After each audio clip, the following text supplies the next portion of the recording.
Graça e paz, igreja. Nós agradecemos a Deus por mais uma quarta-feira em que nos encontramos reunidos, você tendo a oportunidade de cultuar a Deus aí no seu lar, e nós de estudarmos a palavra de Deus por meio da exposição de Atos dos Apóstolos. Hoje, irmãos, aqui iniciamos, em meio à descrição destes Atos dos Apóstolos, as viagens missionárias de Paulo, que são 3. A primeira viagem missionária, de Atos capítulo 13 até o capítulo 14, onde Paulo e Barnabé são enviados pela igreja em Antioquia às cidades da Galácia, na Ásia Menor. A segunda viagem missionária, Atos 15, 39 até 18, 22, onde partiu de Jerusalém para visitar novamente as igrejas da Galácia, e de Listra foi para a Macedônia e Acaia, que é a atual Grécia. E a terceira viagem missionária, Atos 18, 23,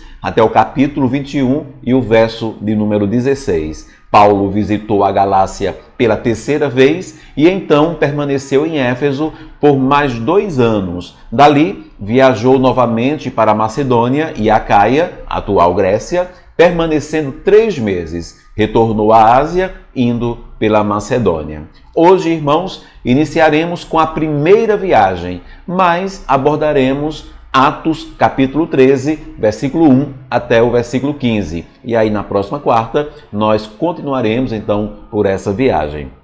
E aqui, irmãos, teremos apresentado a nós algumas coisas que se tornaram padrão no trabalho missionário. No versículo 1, já somos apresentados a uma liderança ali em Antioquia, e são chamados de profetas. Entre esses profetas, além daqueles vindos ali de Jerusalém, nós vimos isto no capítulo 11, verso 27, havia também já alguns de Antioquia. A denominação desses profetas poderia ser também mestres, homens dotados do dom de instruir na doutrina e nos princípios de vida cristã baseados no Antigo Testamento. E em Atos 11, 26, 15, 35 e 18, 11, nós vamos ver bem essas atribuições ocorrendo na vida destes homens. E eles são apresentados nominalmente. O versículo 1, havia na igreja de Antioquia profetas e mestres. Aí Barnabé, Simeão, chamado Níger, Lúcio de Cirene, Manaém, que tinha sido criado ali com Herodes, o tetrarca, e Saulo. E aqui uma observação, irmãos, apenas uma curiosidade, Esse Simeão chamado Níger, o seu sobrenome significa negro em latim. E ele pode ter vindo da África. E ele pode ser o mesmo Simão Cirineu de Lucas 23, 26, aquele que foi obrigado a carregar a cruz de Jesus, cujos filhos, Alexandre e Rufus, estavam entre os cristãos ali em Roma, de acordo com Marcos 15, 21 e Romanos 16, 13. O versículo 2 informa então que um chamado especificamente missionário ocorre, mas ocorre num momento também específico. O versículo 2, na parte A, enquanto eles estavam adorando o Senhor e jejuando. E o 2b, o Espírito Santo disse: separem-me agora, Barnabé e Saulo, para a obra a que os tenho chamado. Dizer que Saulo e Barnabé foram chamados para pregar o Evangelho e conduzir homens e mulheres à salvação em Cristo é fazer uma apresentação simplória demais, eu diria até um pouco genérica. Eu vou precisar, irmãos, dar uma invertida aqui nos fatos para seguirmos bem a sequência disposta aqui no texto. Percebamos aqui, irmãos, já uma segunda característica da ação missionária. Há um chamado personalizado. O Espírito Santo disse: separem-me agora, Barnabé e Saulo, para a obra a que os tenho chamado. E isso, irmãos, já somado a uma característica primária: há o melhor ambiente e estado para isso. E enquanto, diz o texto, eles estavam adorando o Senhor e jejuando.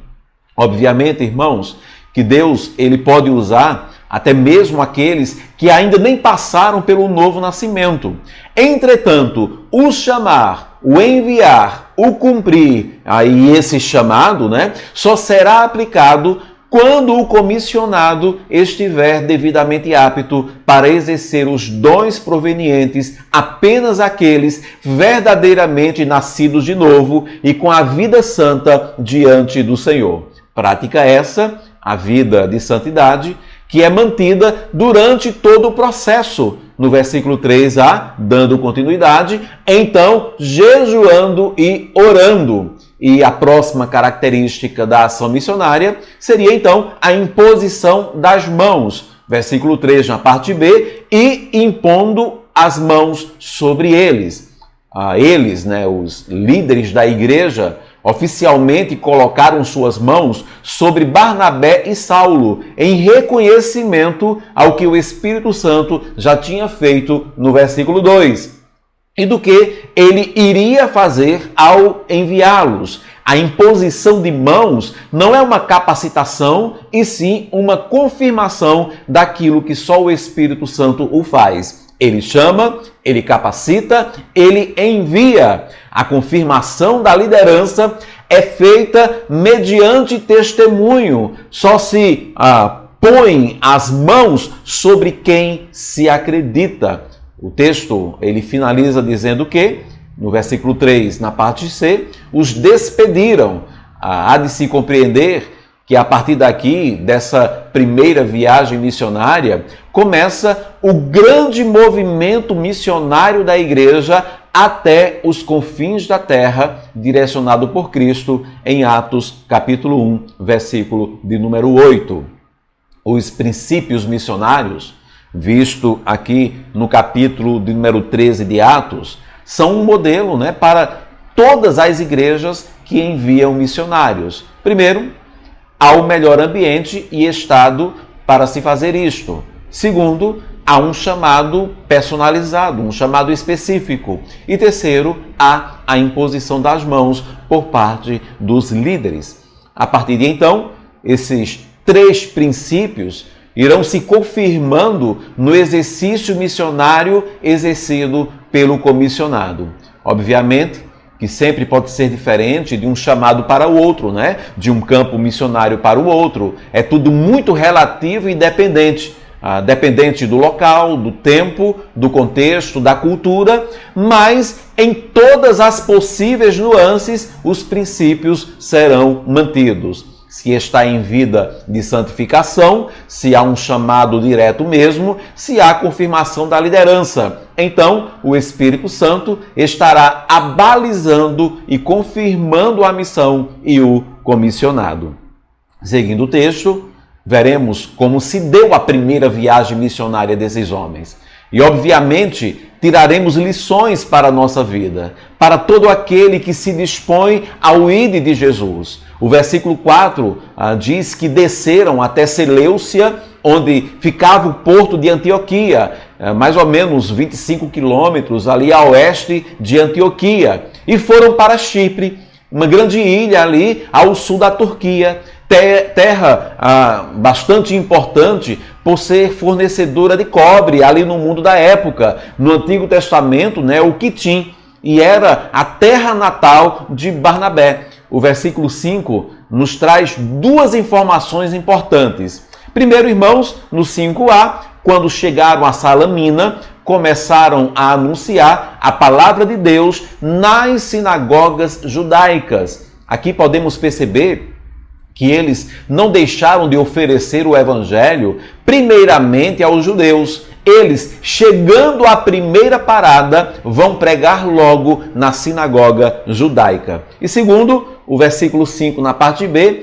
tinham também João como auxiliar. O mesmo João Marcos, citado no texto anterior, né? E que aqui é tomado como um auxiliar. Então podemos ver aqui, irmãos, talvez, né, um pensamento, né, uma ideia de se passar adiante a ação missionária. O texto enfatiza um encontro que tiveram com um judeu, isso já na ilha de Pafos, e o nome desse judeu era Bar-Jesus, que pode ser traduzido como filho de Josué, ou filho de Jesus, mas no sentido de ser filho do Salvador, né? Ou filho de Deus. E é dito então, irmãos, 3 coisas acerca desse homem. Primeiro, ele praticava magia. Alguns entendem que ele exercia a astrologia, o que seria um tipo de feitiçaria, né? O que era proibido ali no judaísmo. Em segundo lugar, ele era ali um falso profeta, provavelmente por causa da prática da magia, né, da feitiçaria. E terceiro, ele era próximo ao procônsul Sérgio Paulo. Procônsul era o oficial-chefe numa província senatorial, que no caso aqui de Pafos e Chipre. O que isso significa, irmãos? É que havia ali um governo de senado, né, onde havia senadores, né? E esse Sérgio Paulo, ele é apresentado como um homem inteligente. Uma observação aqui, irmãos, é que historicamente falando, possivelmente ele é o Lúcio Sérgio Paulo, que foi um oficial no governo de Cláudio. Aí bem, esse Sérgio Paulo, tomando conhecimento de Saulo e Barnabé, os chama. E detalhe, no versículo 7, na parte B, porque desejava ouvir a palavra de Deus. Entretanto, claro, né, como não poderia deixar de ser, no versículo 8, na parte A, porém o mago Elimas, e é assim que se traduz o nome dele, né, e aqui um pequeno parêntese, né, Elimas, era outro nome para o Bar Jesus. Para entendermos, e isso será muito importante para nós, irmãos, judeus que transitavam entre romanos ganhavam outros nomes sinônimos aos seus. Ganhavam, então, um nome romano. E o versículo 8, na parte B, obviamente, né, diz que esse Elimas, o Bar Jesus, ele se opunha a eles, né, se opunha ali a Saulo e a Barnabé, procurando afastar da fé o procônsul. É bem evidente, irmãos, que esse judeu mentiroso e ardiloso, ele não gostaria, né, da aproximação de homens como Saulo e Barnabé do procônsul. E ele tenta afastar eles, ou, de uma forma mais bonita, apresentada aqui no texto, afastar o procônsul da fé. De fato, irmãos, os missionários são a representação da fé verdadeira onde Deus os envia. Porém, talvez por isso, eu creio, né, Elimas não esperasse, o versículo 9 na parte A, mas Saulo, também chamado Paulo. E sim, irmãos, é a primeira vez, né, no texto sagrado que Saulo ele é apresentado como Paulo. E por que isso, irmãos? E não, né, ao contrário do que se pensa, não foi uma mudança de nome por causa de sua conversão, né, como alguns acreditam. Nós já vimos, irmãos, que depois de sua conversão, ele ainda era chamado de Saulo de forma tranquila. Não foi nada parecido com o que Deus fez a Abrão, por exemplo, ou ao próprio Simão, que depois Jesus o chama de Pedro. Não, Paulo era apenas o nome romano de Saulo. O nome hebreu dado ali por seus pais a ele era Saulo. Mas como seu pai era um cidadão romano e Saulo herdou a cidadania romana, Saulo também tinha o nome latino Paulo. E Atos 16:37, nós vamos ver Paulo falando um pouco sobre isso, né? O costume de 2 nomes começou a se tornar comum nessa época. E quando o versículo 9, na parte A, diz, mas Saulo, também chamado Paulo, é como se estivesse dizendo a Elimas, olha, eu sei muito bem, né, de suas jogadas, de suas tramóias.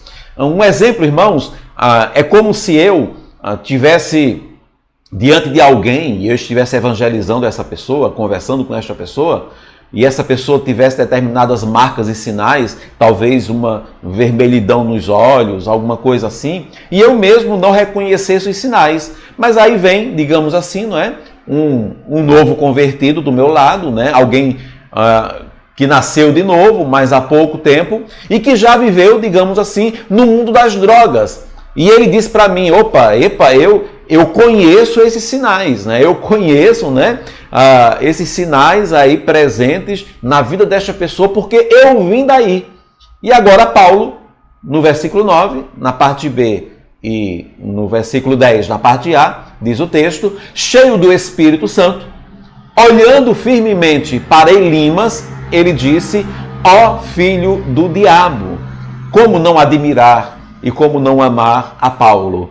Primeiro, irmãos, vamos combinar, né? Cheio do Espírito Santo, ou seja, ele tinha calibre para isso, não era só por ser Paulo, mas sim permitiu o que Paulo permitia. Ele dava espaço para o Espírito Santo em si. Segundo, ele, se você percebeu, dá um novo nome a Elimas, que era o Bar-Jesus, né? Ele chama ele de ó filho do diabo. Filho do diabo, né? Em oposição ao seu nome, Bar-Jesus, filho de Deus. Paulo, irmãos, ele é admirável, mas obviamente, irmãos, que nos dias de hoje não deixariam Paulo nem um mês no pastoreio de uma igreja do presente século. E alguém poderia dizer, mas pastor, um homem cheio do Espírito Santo como esse?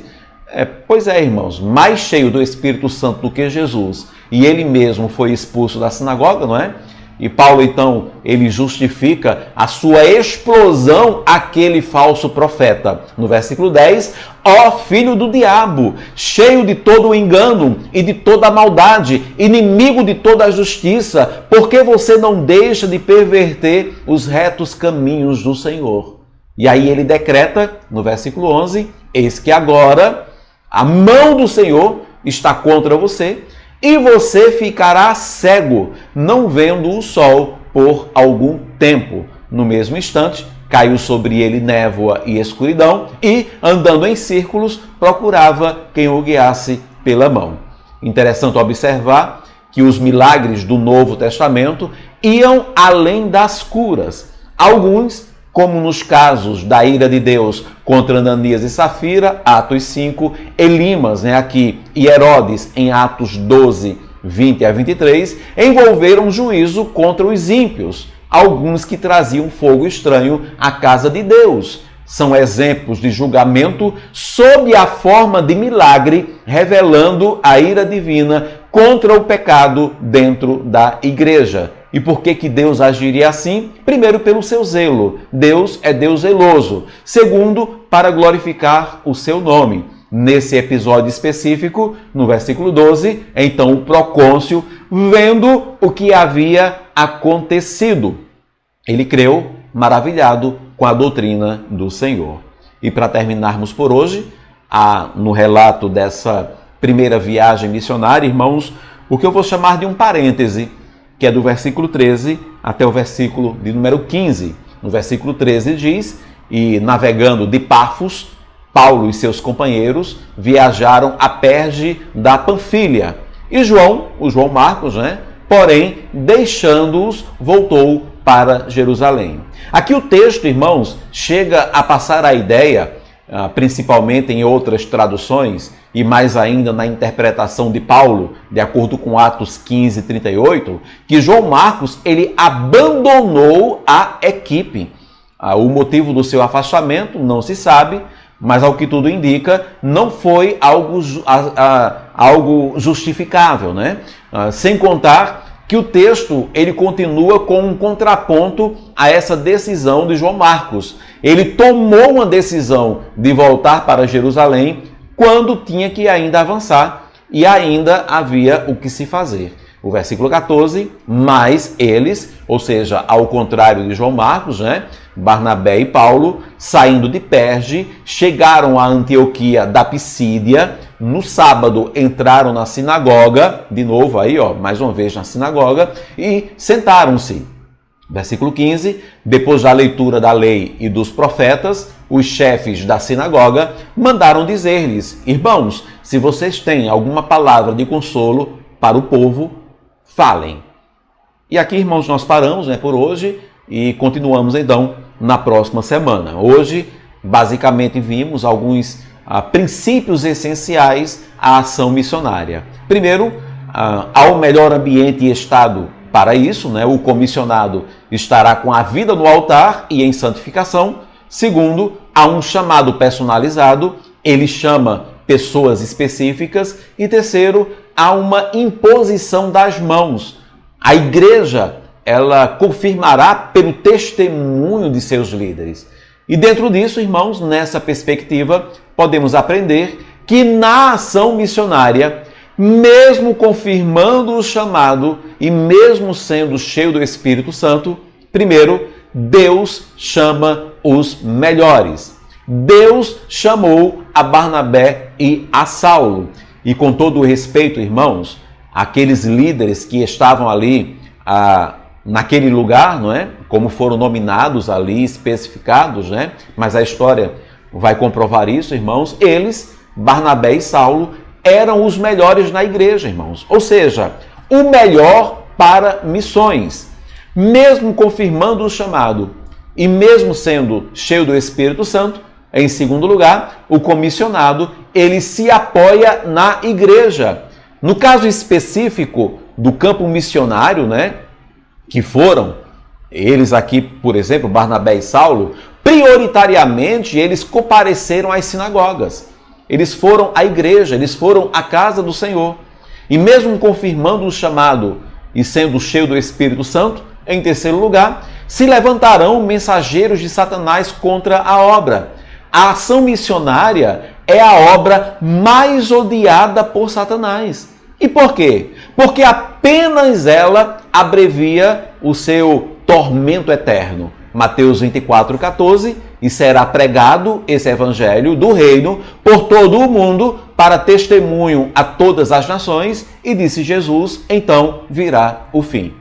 Mesmo confirmando o chamado e sendo cheio do Espírito Santo, em quarto lugar, haverá momentos de embates contra os inimigos. Obviamente, irmãos, aqui não estou falando de se levantar contra ninguém, negativo, mas eu falo de uma atenção e vigilância. Às vezes, agir com doçura e amabilidade. Outras vezes, será necessário a repreensão pelo nome de Jesus. Mateus 10:16, eis que eu os envio como ovelhas para o meio de lobos, portanto, sejam prudentes como as serpentes e simples como as pombas. Às vezes, tem faltado à igreja o uso da autoridade no nome de Jesus. O não se permitir que o diabo fique cirandando, né, no meio da igreja ou contra a obra do Senhor. Mesmo confirmando o chamado e sendo cheio do Espírito Santo, em quinto lugar, às vezes problemas internos ocorrerão. É muito necessário que, havendo o Espírito Santo em nós, saibamos, né, dirimir as crises como bons filhos de Deus. Mesmo confirmando o chamado e sendo cheio do Espírito Santo, em sexto lugar, alguns ficarão pelo caminho. Não tem para onde, irmãos. Os que largam ali na saída não serão os mesmos que chegarão na chegada. Em todos os sentidos. Muitos ficarão pelo caminho, desistirão, abandonarão, se afastarão. E os que chegam jamais serão os mesmos. Para o bem ou para o mal, a ação missionária ou nos faz evoluir espiritualmente ou revela aquilo que realmente somos. Então, que Deus nos abençoe e que o Espírito Santo nos ajude na ação missionária que Ele confiou a nós. E por quê? Porque Ele nos comissiona, Ele envia, Ele usa, Ele nos faz cumprir esse chamado. Ele chama, Ele capacita, Ele envia. Porque existem muitos procônsuls, Sérgios Paulos, desejando ouvir a palavra de Deus por este mundo afora. Porque todo aquele que invocar o nome do Senhor será salvo. Como, porém, invocarão aquele em quem não creram? E como crerão naquele de quem nada ouviram? E como ouvirão se não há quem pregue? E como pregarão se não forem enviados? Como está escrito, quão formosos são os pés dos que anunciam coisas boas. Romanos capítulo 10, versículo 13 até o versículo de número 15. Que Deus nos abençoe, irmãos. Oremos ao Senhor. Pai, nós clamamos pelo sangue do Teu Filho Jesus Cristo, que foi comissionado para tão grande missão, Que a tua igreja, também comissionada para o ID, possa de fato despertar, Senhor. E que esta palavra, de alguma maneira, possa ajudá-los, instruí-los. Que a tua igreja se erga em nome de Cristo Jesus. Que Deus nos abençoe, irmãos.